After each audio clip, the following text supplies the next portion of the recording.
Teate, mis seadusest on eestlastel nagu kõige rohkem pohhui? Peab olema liiklusseadus, on ju. Vaata, muud seadused me nagu enam-vähem järgime, on ju, aga liiklusseadus Eestis, väga vaibipõhine. Ütleme niimoodi, lihtsalt väga vaibipõhine. Sest näiteks mul on kortermaja ees peatumisparkimiskeeld ja siis ükskord mu naaber läks nagu mölisema mingi tüübiga, kes seal oli, et läks mingi, et vabandage, et te ei tohi siin olla, et palun parkige auto mujale. Mis tüüp tegi selle peale lihtsalt nagu, no davai, ja siis pööras, parkis kõnnitee kinni. Et ta nagu võttis info omaks, aga vist tegi nagu olukorra veel hullemaks. Ja vaata, ma ei tea otseselt, kas see on nagu väga debiilne või väga geniaalne. Sest mõtle, kui sa näeks aknast nagu, et mingi tüüp vaata pikutab sinu aias, on ju. Ja sa oled mingi, kuule, eramaa, sa ei tohi mu aias olla, mees, sa ei tohi mu aias olla. Ja siis ta on lihtsalt, et ma tulen tuppa siis. Ma nägin hiljuti nagu kõige absurdsemat Facebooki üritust, mida ma ealest näinud olen, nagu üliveidra nimega oli, viskas mulle ette. Pealkiri oli Miss Continental Estonia. Nagu saad aru, kui loll see on või? Miss Continental Estonia. Nagu mandri Eesti miss. Kui spetsiifiliseks nad lähevad nende missivõistlustega? Nagu Eesti on niigi väike, ma ei saa aru, miks nad sealt selle piiri tõmbavad. Ei teeme üle-eestilise missivõistluse, on ju. Aga mingit kihnulitsi ei taha sinna.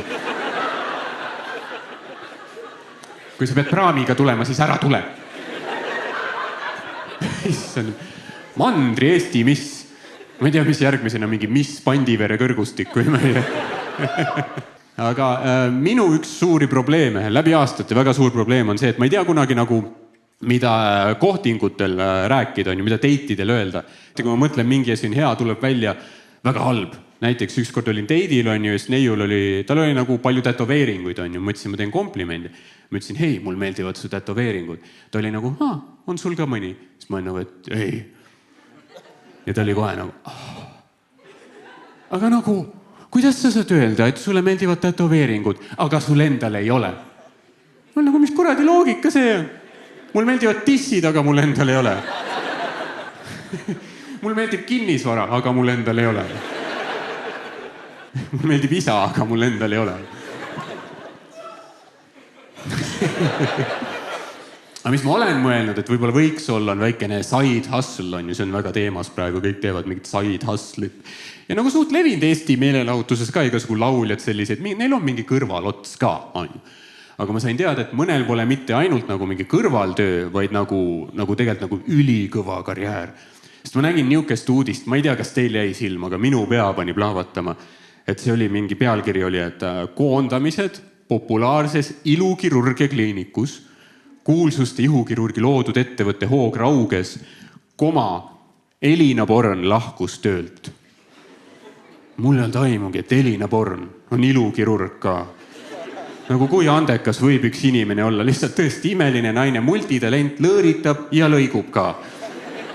Uskumatu. Ja tundub nagu fun, mõtle patsiendile, nagu sul võib-olla pole aimugi, mis sind ees ootab. Sa lähed lihtsalt kohale, et nina sirgeks lükata, lähed juba sinna opisaali, tehakse narkoos, just hakkad magama jääma. Ja siis järsku arst on. Ja sa oled nagu, Elina Born on püha pisskune, suur fänn, kas auto...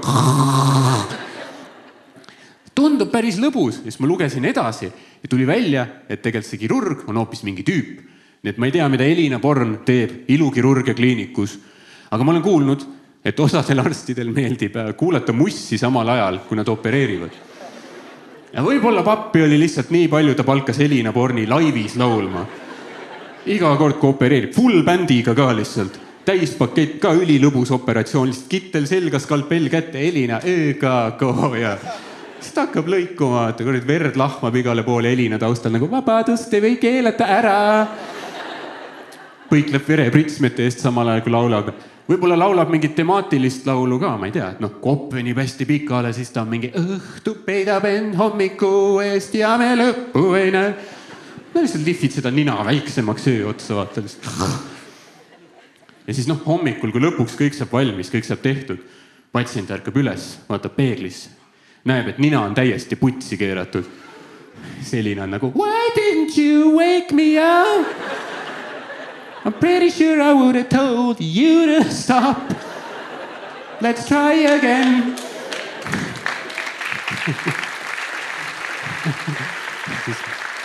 Ja siis patsient tõmbab maski ära, on tegelikult Stig Rasta nagu häälin.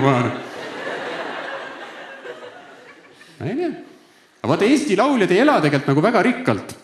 Sellepärast väga huvitav fenomen, vaata, Eesti lauljad ei abiellu kunagi teiste Eesti lauljatega. Sest kui te olete mõlemad lauljad, kus see papp tuleb? Ei tule. Sellepärast Eesti lauljad, eriti naislauljatel, on väga kõrged standardid, et kui nad abielluvad, tüübil peab olema raha. Ja sellepärast Eesti naislauljal on põhimõtteliselt nagu 2 varianti, kellega ta abiellub. 2 varianti. Kas ärimees või ärimehe poeg? 2 varianti. Samas Eesti meeslauljal hoopis palju vähem standardid. Meeslaulja on teist tüüpi loom, ütleme niimoodi. Meeslauljal on jumala pohhui, kas tema naine on rikas või vaene. Tema jaoks on tähtis, et ta oleks 16. Eesti meeslauljale meeldib niuke toores maasikas, ütleme niimoodi. Ja te võite öelda, et Eesti meeslaulja on pervar, aga vähemalt meeslaulja ei abiellu raha pärast. Mis raha sa 16-aastaselt saad? Taskuraha.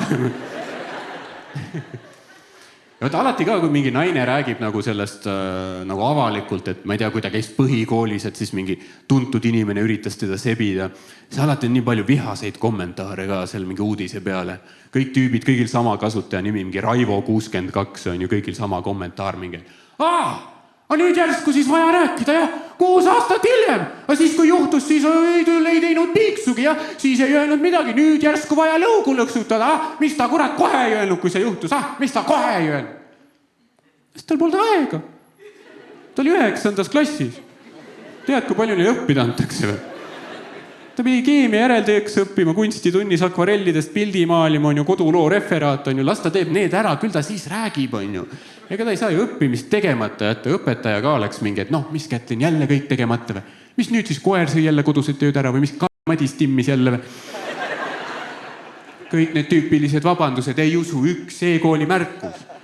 Ja siis lihtsalt need vihased tüübid mingi, kurat, aga miks sa kohe ei öelnud? Aga samas kui see tüüp, kui nagu keskealine mees ise oleks sama asja kogenud, et ma ei tea, läks Meie mehe kontserdil backstage, on ju, ja nagu terve bänd käis üle. Ega ta aga kohe ei räägiks üle. Tal läheks mingi 20 aastat aega, et seda seedida, ütleme nii. Ja tuleks mingi eriti veidras kohas ka välja, vaata kuskil mingi 20 aastat hiljem kuskil saunas 6 õlut sees. Lihtsalt on seal nagu, eks isegi peppu saadud. Sõbrad on nagu, mida sa jahurad, viska leili. Siis ta on nagu, viska leili.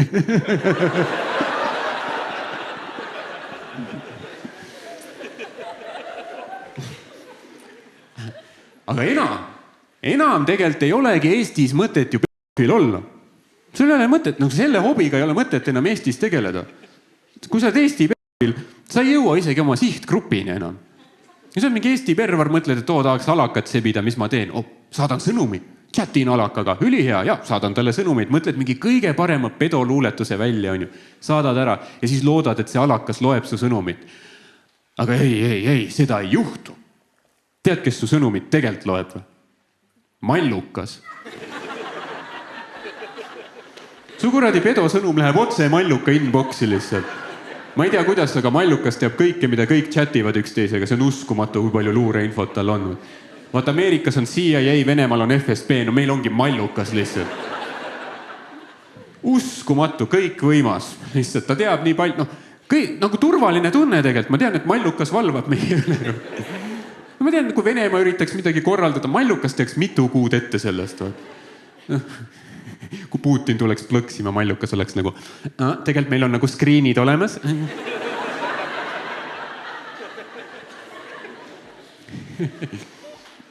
Minu meelest ülilahe, las ta möllab nende p***idega. Ainus etteheide Mallukale minu poolt on see, et ta piifis Eerik Korguga. Vaata, Eerik mulle meeldib. Eerik Korgu ei teinud mitte midagi valesti. Eerik Korgu tahtis saada pornofilmi. Ja see on tore asi. Mõtle, kui lahe, kui ta oleks saanudki välismaa pornotööstusse jala ukse vahele. Või tilli ukse vahele või mitte. Mõtle, kui kõva see oleks.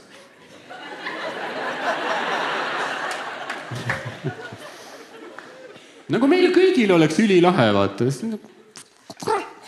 Oma poiss möllab. lõpuks ometi porno, millele ma saan kaasa elada. Teed selle Pornhubi lahti, vaatad neid pealkirju mingi Basti Milf Fucks Fitness Instructor from Continental Estonia.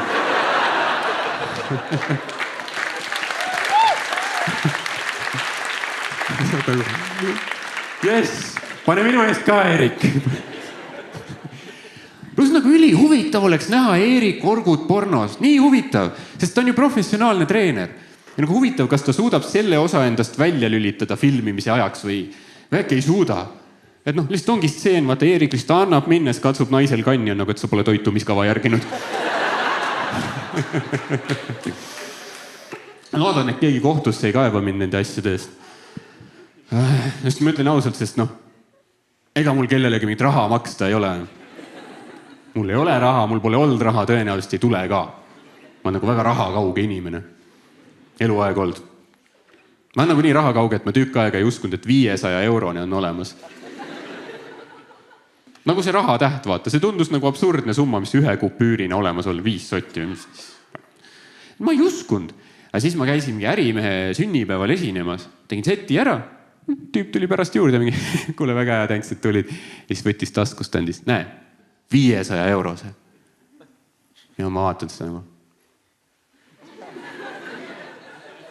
Ja lihtsalt hoiab seda mu ees, on ju. Ja ma vaatan ja ma näen, aga ma ei usu. No samas mul polnud seda sotsiaalset julgust, et öelda, et kuule, see ei ole päris. Siis ma olin lihtsalt nagu, ju siis täna võtan vale raha vastu. Ei, ma päriselt mõtlesin, et pohhu ei võta vale raha vastu, lähed pesed ise puhtaks. Ma mõtlesin, et ma võtan 500, lähen kohe Maxima kassasse, lükkan selle ette, lähen tere, palun üks Orbit. Kuulge, aga meil Nardo Aspeks, see oli mu aeg, suur aitäh teile!